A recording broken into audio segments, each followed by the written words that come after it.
आज हम लोग का टॉपिक है इंटीग्रल्स। चैप्टर 7 आपका कैलकुलस का सबसे इंपॉर्टेंट टॉपिक है और सबसे बड़ा भी है। 3 टाइप के इंटीग्रेशन है, सब्स्टिट्यूशन, बाय पार्ट्स और पार्शियल फ्रैक्शन, लेकिन उनके अंदर भी वेरिएशन बहुत सारे हैं। सब्स्टिट्यूशन सबसे बड़ा पार्ट है आपका। देखिए इंटीग्रेशन में पहली बात तो इंटीग्रल्स क्या होता है, इंटीग्रेशन क्या होता है, कई बच्चे कंफ्यूज रहते हैं। जैसे डेरिवेटिव होता है, डिफरेंशिएशन होता है।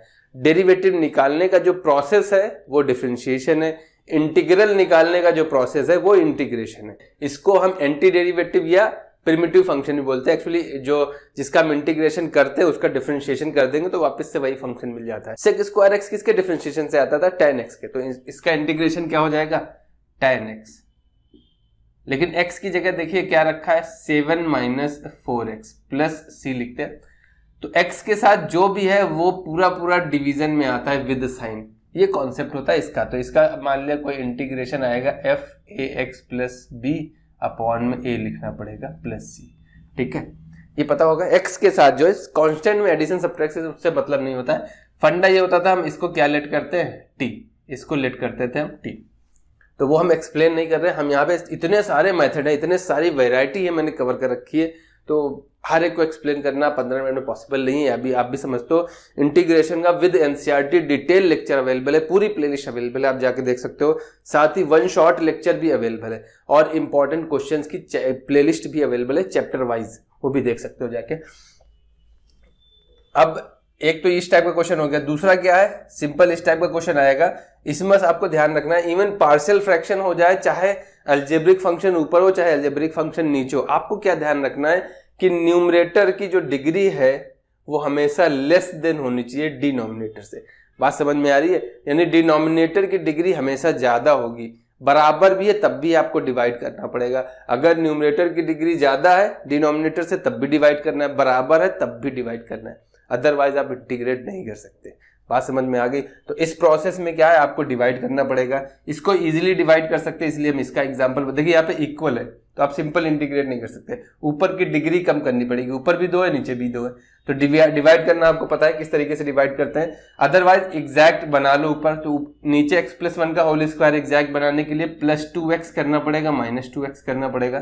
तो ऊपर हो जाएगा x+1 का होल स्क्वायर -2x। अभी सेपरेट कर दो x+1 का होल स्क्वायर अपॉन में x+1 का होल। इस टाइम में क्या है कि यहाँ पे भी देखिए लीनियर फैक्टर है, यहाँ पे भी लीनियर ही दे रखा है। तो उस सिचुएशन में वैसे दो प्रोसेस होते हैं। जो सबसे अच्छा और इजी प्रोसेस है, रूट हटाइए।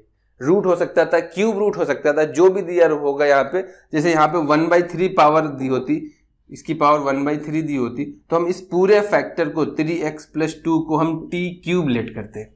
अगर पावर 1/2 दे रखी है, रूट का मतलब क्या होता है 1/2, तो हम इसको क्या लेट करेंगे, t² लेट करेंगे, ताकि हम रूट से बाहर आ जाएंगे। साथ ही x की वैल्यू यहां से आप निकाल लोगे t² - 2 अपॉन में 3। तो यहाँ पे आके x की वैल्यू यहाँ पे पुट कर दोगे आगे। एक सिंपल प्रोसेस होता है इस टाइप के क्वेश्चंस को करने का।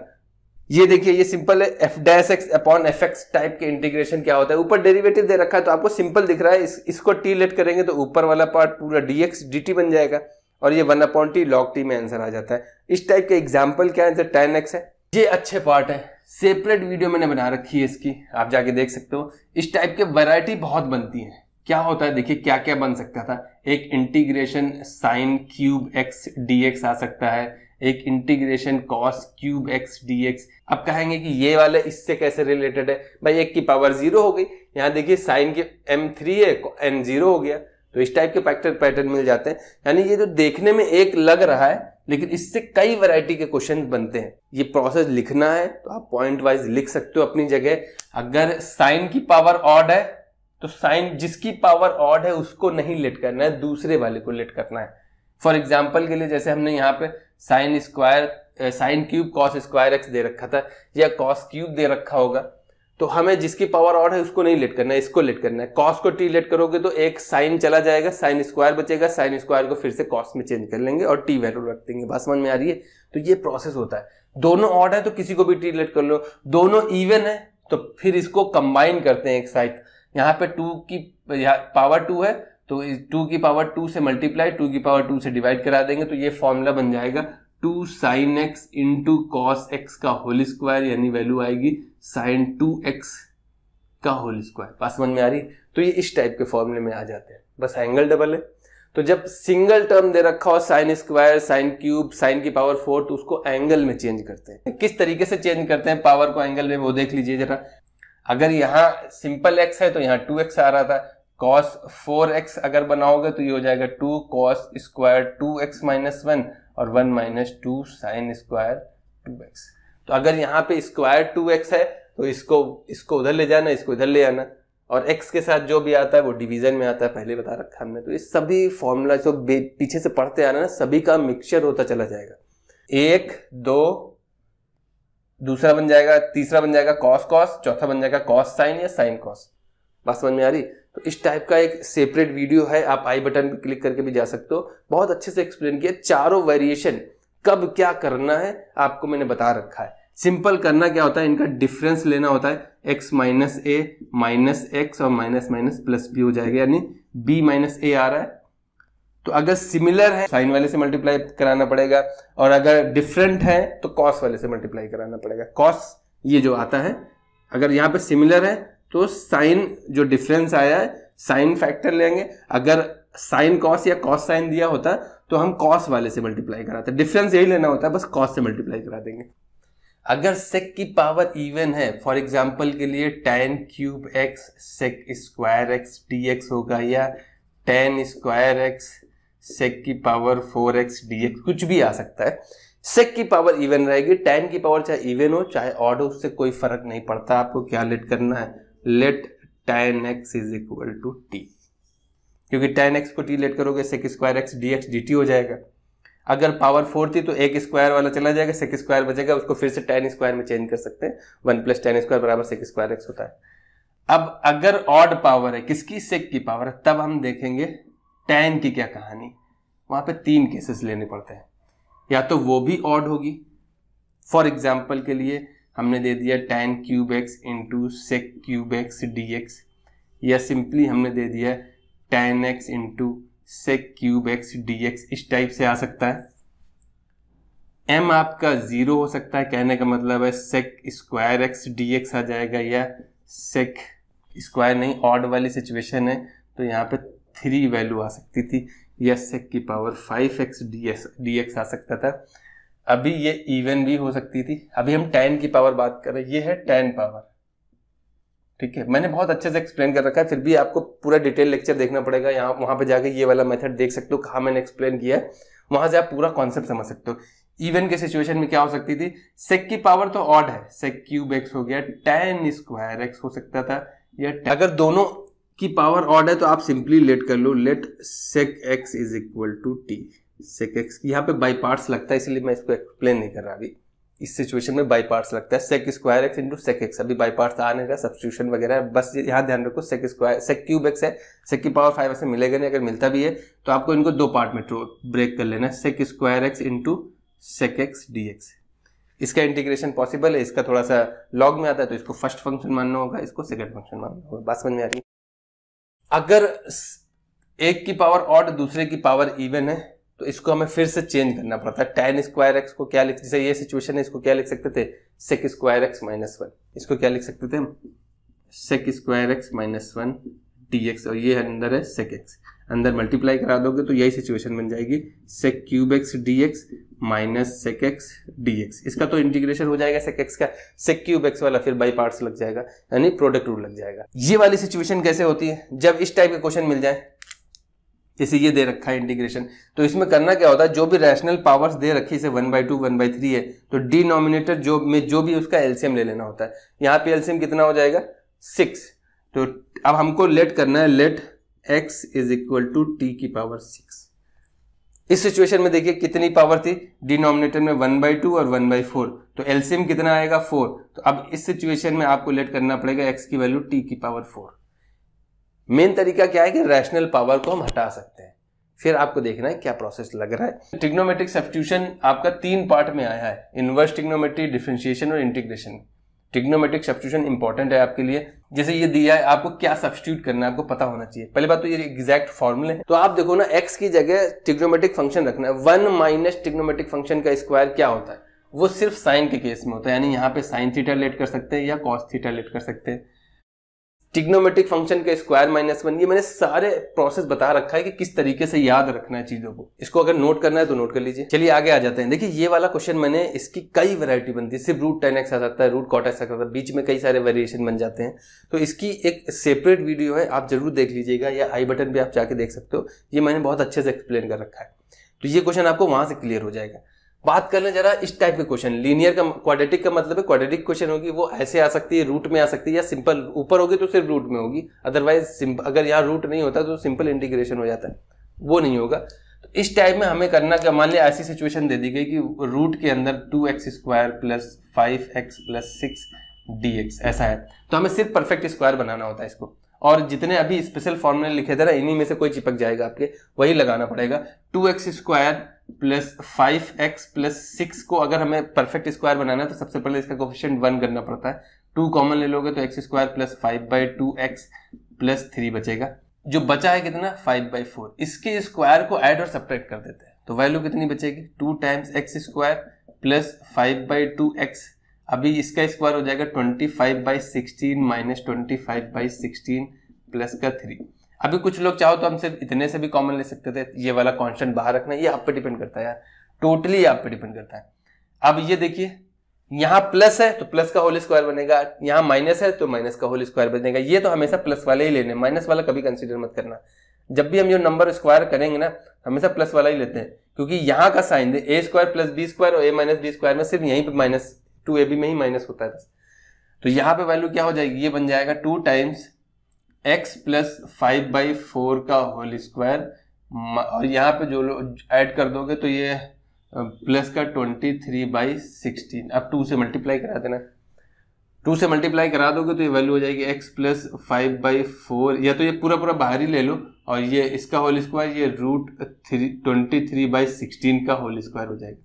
और ये रूट में हो चाहे जैसा हो, उस सिचुएशन में x² + a² वाले फॉर्मूले लग जाएंगे जो अभी किए थे। इस टाइप की सिचुएशन में क्या है, अगर ऐसा दे रखा है कि 2 स्क्वायर होंगे ट्रिग्नोमेट्रिक फंक्शन, यहाँ a b कोई नंबर दिए होंगे या नहीं दिए होंगे, सिंपल कोई एक दिया होगा a + tan sin² x या b + cos² x, उस सिचुएशन में हमेशा डिवाइड कर दो न्यूमरेटर डिनोमिनेटर को किससे, cos² x। अगर स्क्वायर नहीं है तो उस सिचुएशन में हम करेंगे क्या कि cos x को tan के फॉर्मूले में चेंज कर देंगे, 1 - tan² x/2 / 1 + tan² x/2। Sign को भी tan के फॉर्मूले में चेंज कर देंगे, तो sin x का फॉर्मूला क्या होता है, 2 tan x/2 / 1 + tan² x/2। बात समझ में आ रही है। और 1 + tan² x स्क्वायर बन जाएगा, और tan x को टी लेट कर लेंगे, पूरा सिंप्लीफाई हो जाता है। तो इस वाले प्रोसेस में जब स्क्वायर नहीं होगा तो tan में चेंज कर लेना है, जब स्क्वायर होंगे तो cos² x से डिवाइड कर देना, और पूरा tan वाले में चेंज हो जाएगा, cos² x ऊपर sec² x बन जाता है। इस टाइप की सिचुएशन में लीनियर अपॉन क्वाड्रेटिक दे रखा है, तो उसमें प्रोसेस क्या होता है कि लीनियर को हम चेंज करते हैं लेमडा टाइम्स नीचे वाले का differentiation d/dx of quadratic equation जो दे रखी है प्लस का मीन, ये प्रोसेस रहता है। और लीनियर को पूरा इस फॉर्मेट में चेंज करके सेपरेट कर देते हैं, चाहे इस किसी भी फॉर्मेट में दिया हो, ऐसा दिया हो या ऐसा दिया हो, सिंपल लीनियर को mx + c को आपको बदल लेना है, लेमडा टाइम्स इसका डिफरेंशिएशन, तो ये 2ax + b हो जाएगा प्लस म्यू। यहाँ से आपको कंपेयर करा के x का कोफिशिएंट और कांस्टेंट कंपेयर करा के लेमडा और म्यू की वैल्यू निकाल लेनी है। निकालने के बाद यहाँ पे पुट कर देना लेमडा और म्यू की वैल्यू, और इसकी जगह ये सब्स्टिट्यूट कर दोगे जाके, फिर इसको सेपरेट कर दोगे तो बहुत इजी हो जाती है। डिफरेंशिएशन में कोई रूल नहीं था, किसी को भी फर्स्ट किसी को भी सेकंड लेट कर सकते हैं, लेकिन यहाँ पे फर्स्ट लेट करने का एक रूल होता है जो इसको फॉलो करता है, आई लेट।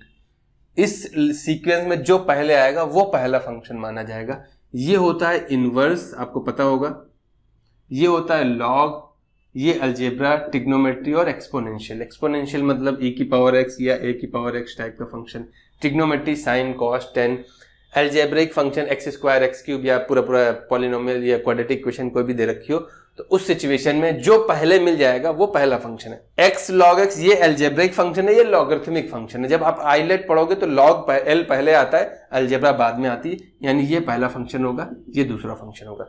कुछ सिचुएशन में सिंपल log x का इंटीग्रेशन करने को आ जाएगा, तो आप कहोगे यहाँ तो कुछ दे नहीं रखा है। अगर आप ध्यान से देखोगे अलजेब्रिक फंक्शन दे रखा है, क्यों? क्योंकि किसी की पावर 0 कर दे, तो हम x के बारे में बात कर रहे हैं यहाँ पे, x के रिस्पेक्ट में डिफरेंशिएशन कर रहे हैं तो x की पावर 0 ले सकते हैं ना, यानी 1 ले सकते हैं हम यहाँ पे। तो अलजेब्रा पहले आती है कि log पहले आता है, log पहले आता है, तो ये फर्स्ट फंक्शन होगा, ये सेकंड फंक्शन होगा। बात समझ में आ रही है? तो उस सिचुएशन में अगर ऐसा सिचुएशन दे रखी थी जैसे tan इनवर्स या सिंपल इनवर्स वाले फंक्शन आ जाएंगे, तो उस टाइप के फंक्शंस में हमें करना क्या होता है, एक 1 ले लेंगे। 1 एक्चुअल में अलजेब्रिक फंक्शन है x की पावर 0 जो हमें दिखता नहीं है। तो इस टाइप के क्वेश्चन में आपको सिंपल ये लगाना है। और इसमें 2 टाइप के क्वेश्चन है जो आपको ध्यान रखने हैं। एक तो सिंपल हो गया इस फॉर्मूले पे बेस्ड, दूसरे क्या होते हैं ये e की power x fx plus f dash x, एक fx होगा और एक f डैश x होगा, तो आंसर आता है e की power x fx plus c। कैसे आता है, क्यों आता है, ये आपको पता होगा। नहीं पता है तो आप डिटेल लेक्चर देखो भैया। यहाँ पे क्या है, ये देखिए ये fx है और ये f डैश x है, ये आपको देखना पड़ेगा कि कौन सा फंक्शन है, कौन सा डेरिवेटिव है। तो इसका फाइनल आंसर कितना आ जाएगा, e की power x 1/x plus c। तीसरा आपका पार्ट है इंटीग्रेशन बाय पार्शियल फ्रैक्शन। अच्छा पार्ट है। इसमें देखिए आपको जब हमें पार्शियल फ्रैक्शन करना होता है तो आपके 3 टाइप के फैक्टर मिलते हैं। लीनियर फैक्टर रिपीट हो सकता है या क्वाड्रेटिक फैक्टर। जैसे लीनियर फैक्टर रिपीट होता है उसी तरीके से क्वाड्रेटिक फैक्टर भी रिपीट हो सकता है, लेकिन इसके चांसेस कम है। इन दोनों के, इन और तीनों के, वैसे कह सकते हैं मेनली इन दोनों के चांसेस ज्यादा होते हैं आने के आपके एग्जाम में। ब्रेक कैसे करता है, अगर सारे लीनियर फैक्टर हैं तो हर एक के ऊपर एक ही फैक्टर मिलेगा, कांस्टेंट देना होता है, b/x-2 और c/x। कांस्टेंट की वैल्यू बहुत इजीली निकलती है, इनका एलसीएम ले लिया होता है, एक इक्वेशन इक्वल करा के हमें कोफिशिएंट कंपेयर कराने होते हैं। वो एक तरीका है एकेडमिक पर्पज से। शॉर्ट तरीका क्या होता है, a की वैल्यू निकालनी है तो x के नीचे का फैक्टर 0 रख देते हैं तो x की वैल्यू आएगी 1, उसको कवर कर लेते हैं, इसको कवर अप मेथड बोलते हैं। भाई इसके उस a की वैल्यू निकालनी है तो उसके फैक्टर से x की वैल्यू निकाल लो, 0 रख के 1 आ गई, उसको कवर करके बाकी सब जगह x की वैल्यू 1 रख देना, तो ऊपर हो जाएगी 5 और नीचे हो जाएगी -1 और -2। तो ये एक ही वैल्यू आ गई। बात समझ में आ रही है? ये तरीका होता है, पता होगा आपको। नहीं पता है तो आप कमेंट कर देना, हम डिटेल में एक्सप्लेन कर देंगे।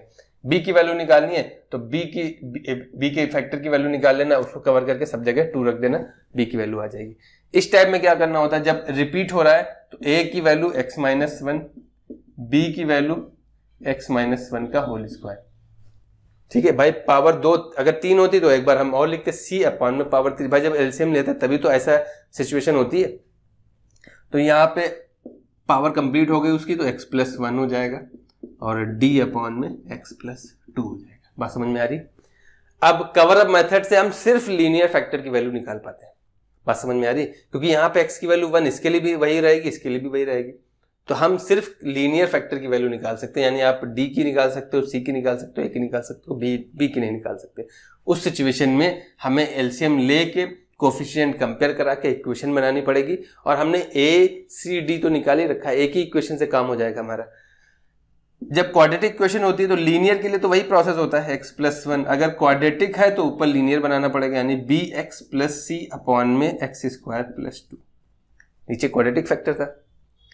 यहां से देखिए हमने पहले बताया लीनियर फैक्टर की वैल्यू निकाल सकते, क्वाड्रेटिक की नहीं निकाल सकते, क्योंकि यहाँ x की 2 वैल्यूज पॉसिबल थी। तो उस सिचुएशन में आपको एलसीएम लेके कंपेयर करा के इक्वेशन बनेगी a b c की। a की वैल्यू आपको पता है, b c की बहुत इजीली निकल आती है, a की आप निकाल लेना कवर अप मेथड से।